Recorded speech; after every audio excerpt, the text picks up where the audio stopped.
सपा सांसद अखिलेश यादव ने आज संसद में राष्ट्रपति अभिभाषण पर चर्चा में हिस्सा लिया।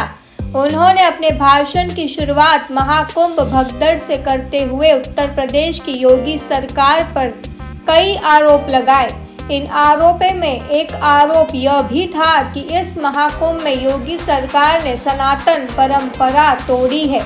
दरअसल महाकुंभ में मौनी अमावस्या पर हुए दूसरे शाही स्नान के ठीक पहले मची भगदड़ के बावजूद श्रद्धालुओं का सैलाब संगम की ओर लगातार बढ़ता जा रहा था।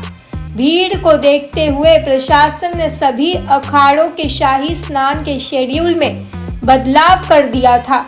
तड़के 4 बजे बाद से शुरू होने वाले शाही स्नान की जगह सुबह 10 बजे के बाद अखाड़ों का स्नान शुरू हुआ।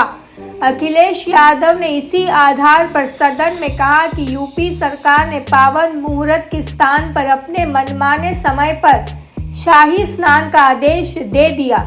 इस आदेश से सनातन परंपरा टूटी।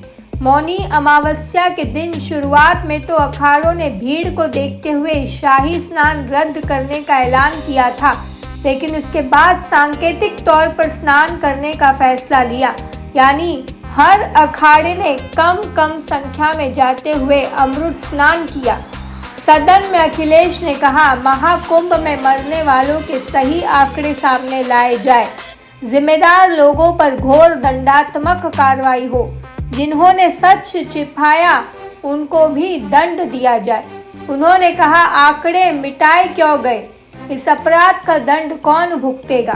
कुंभ का इतना प्रचार किया, मीडिया रिपोर्ट्स में आया कि 100 करोड़ लोगों के इंतजाम किए गए हैं। सरकार ने पावन मुहूर्त के स्नान पर अपने मनमाने समय पर शाही स्नान का आदेश दिया। सनातन परंपरा तोड़ी गई। लोग पुण्य कमाने आए थे और अपनों के शव लेकर गए। श्रद्धालुओं के शव मिल गए थे, लेकिन सरकार मरने वालों की बात स्वीकार नहीं कर रही थी। जब ये जानकारी सामने आई कि कुछ लोगों की जान चली गई, तब सरकार हेलीकॉप्टर में भरकर फूल डालने लगी। ये कहा कि सनातनी परंपरा है। अखिलेश ने अपने इन दावों के समर्थन में यह भी कहा कि अगर मैं गलत हूं तो अध्यक्ष महोदय आपको अपना इस्तीफा देता हूं।